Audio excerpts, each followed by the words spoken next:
안녕하십니까. 이베스트 투자증권 염동찬입니다. 6월 3일 빠르고 간단한 빨간 시황 말씀드리도록 하겠습니다. 어제 뉴욕 증시 상승세로 마감했습니다. 상승세로 마감하기는 했는데요. 장중 차트를 보면은 이렇게 오전에 이렇게 약간 플러스로 시작해서 조금 오르다가 이렇게 내려오고요. 오후에는 이렇게 낮은 거래량 속에서 혼조세를 유지하는 모습을 보였습니다. 변동성 자체가 그렇게 크지는 않았고요. 오전에는 강하고 오후에는 약한 최근의 흐름과 비슷한 모습이 계속해서 나타나고 있습니다. 거래량은 여전히 많지 않았고요. 20일 평균 거래량, 거래 대금을 여전히 하회하는 모습을 보였습니다. 지난주와 이번 주 계속해서 거래량은 적고 오전에 강하고 오후에 약한 모습이 이어지고 있습니다.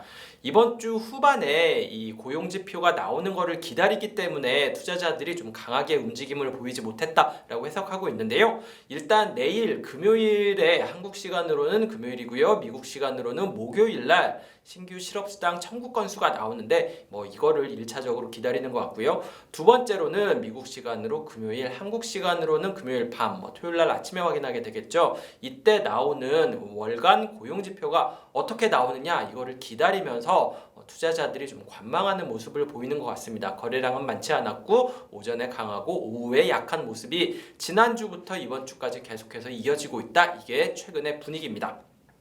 어제 뉴욕 증시에서 체크할 만한 내용 두 가지 정도 말씀드릴 수 있을 것 같은데요. 첫 번째로 이 패트릭 하커 필라델피아 연은 총재가 테이퍼링에 대한 얘기를 했습니다.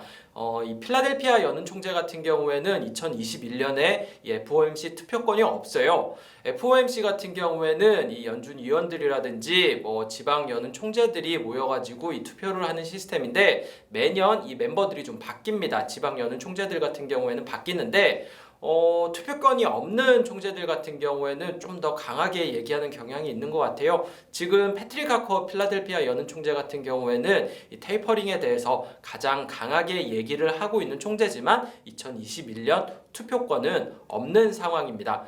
테이퍼링에 대한 논의를 해야 된다 이런 얘기를 하긴 했는데요. 이 가장 강하게 테이퍼링을 얘기하고 있는 필라델피아 연은 총재조차도 테이퍼링 같은 경우에는 굉장히 점진적으로 이루어져야 되고 너무 급격한 테이퍼링은 시장에 좋지 못하다 이런 조심스러운 입장을 보였습니다.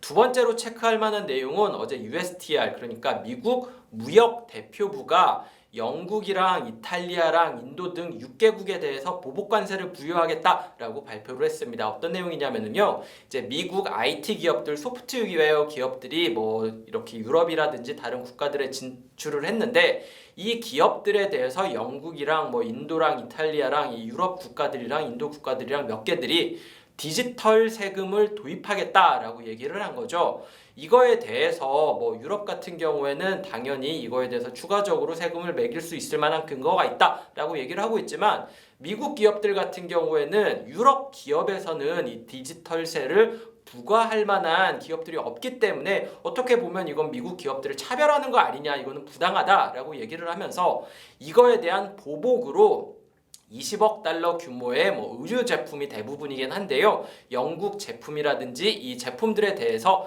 25%의 관세를 부과하겠다라고 USTR이 발표를 했습니다. 트럼프 시대의 이 무역 전쟁 얘기들이 계속해서 나왔었는데 바이든 행정부에서도 역시 비슷한 무역 전쟁에 대한 논의가 시작되는 거 아니냐 이런 우려가 조금 있기는 했는데요. 사실 그때랑은 상황이 좀 다르기는 합니다. USTR에서 이런 보복 관세를 발표하면서도 이거를 바로 적용하겠다 이게 아니라 6개월을 유예하겠다라는 얘기를 했거든요. 이거는 사실 협상해볼 의지가 있다라는 의미로 해석을 하셔도 되거든요. 그만큼 무역에 대한 분쟁 가능성은 있으나 트럼프 행정부 때는 조금 분위기가 다르다 이 정도로 보시면 될 것 같습니다.